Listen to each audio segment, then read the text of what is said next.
So the two people beating Uncle Tom were both black, correct? Yeah, those are two Okay. blacks. And Uncle So, Tom, I mean, the Sambo was Sambo was the worst culprit you can get. You so can't I, get any worse than a Sambo. so I want to ask you about this, Dr. Anderson. You know, it's real interesting you say that. Now I'm gonna tell you what this sparked with me. And by the way, I guess after we hit this topic, we can end class. But when you tell me about how there is a white man who has told a black man, you need to worship me, and because he refused to worship him and bow down to him, the black man was getting beaten into submission, not by the white man himself, but by black men who were working on his behalf. I'm gonna tell you what that makes me think about. It makes me think about this election.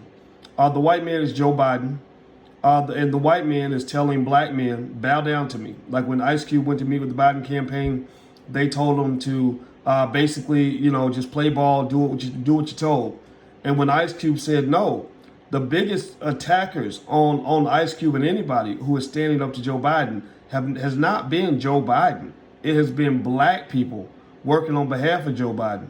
I mean, this almost to me, I don't know if anybody else agrees in the class, but it almost just seems to match to a T what must have went on in the plantation. The way you described this Sambo Uncle Tom story of black folks beating other black people to get black men to worship a white man or to bow down to that white man. Can you kind of speak on that a little bit? Mm-hmm. Right. See, that was common. That was a common part of the etiquettes, slavery etiquette, and the code of conduct. You see, again and again, I'm going to say it again. See, we are the only people, ONLY, we're the only people in this country. That's why we are getting an exception. That's why I would say black folk are exceptional people and special people on the positive side. On the negative side, we're the only people that don't have a code of conduct and how we ought to behave. And see, we were never taught to not to be like Sam, like Uncle Tom, because here's what Uncle Tom did. Even though Sambo was beating him every night, when and what Uncle Tom, what Samuel Green wanted him to do was to beat for instance, beat black women and make black women work harder instead of being restricted to picking, well, maybe only 150 pounds of cotton a day or 170 pounds of cotton a day. Samuel Green wanted even the black women to double the quantity of cotton they were picking. They don't care how heavy it was for a black woman. Because even though a black woman wasn't that strong to be dragging a big heavy sack, they wanted them to double it. And two, that if they didn't double it, then they were to be beaten. And Samuel Green wanted her to be whipped. And that was one of the responsibility of Sambo, to whip her at night, beat her, to double her. And they had one black woman named Patty back in those days she was known in the South for being able to pick 350 pounds of cotton a day, which was double that most men could pick.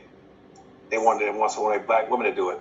Then when the black slave ran away, they wanted other slaves to squeal on when a black cotton plate running away to tell Sambo or Combo that they're going to run away.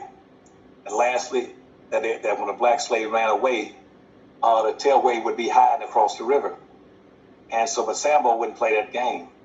So what Sambo would do, one thing he would say, when a woman came in short on her cotton picking, nobody tells you this. This doesn't show up in any of the books.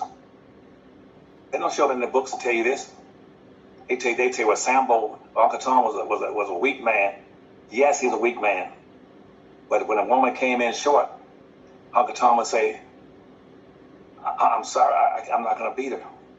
So he would get his ass whipped for not beating her. When a black man came in short on his cotton picking, what Uncle Tom would do is take cotton out of his own sack. He would take cotton out of his own sack and put it into the black man's sack to make sure he could make the weigh in, so that he wouldn't get a beating that night. When a slave ran away, and Uncle Tom knew about it, Uncle Tom would say, I don't know where he is. He ran off without. And so he would get beaten because he wouldn't tell where the black slave would run to. Did he go south, or did he get north, or did he go to the water? He wouldn't tell. And and he wouldn't tell where he was hiding once he went across the river someplace. So he got his ass whipped around on a regular basis. So finally, Sambo killed him, beat him so much he killed him because he just taking ass whippings for everybody. So in life, what you got to watch out for is that guy who's a Sambo. His primary thing is to maintain and help the white man. He wants you to pick more cotton and work harder. And you go to school and they'll tell you in a second, Dr. Watson, you know what? I'm gonna give you a doctor's degree, but you got to remember now, you got to be twice as smart and work twice as hard as a white man to be able to get a degree. You got to be twice as good as he is. You got to be twice as fast in running he is. They tell blacks you got to always be better than whites, or you get punished for it. I see, and that's the situation. Is that nobody tells black folk that you don't have. It's not necessary you be better than everybody and not get any rewards for it. But that's the whole point of politics. Is it's to reward people that do well and play by the rules. But we don't have that kind of reward system. We don't have a reward system.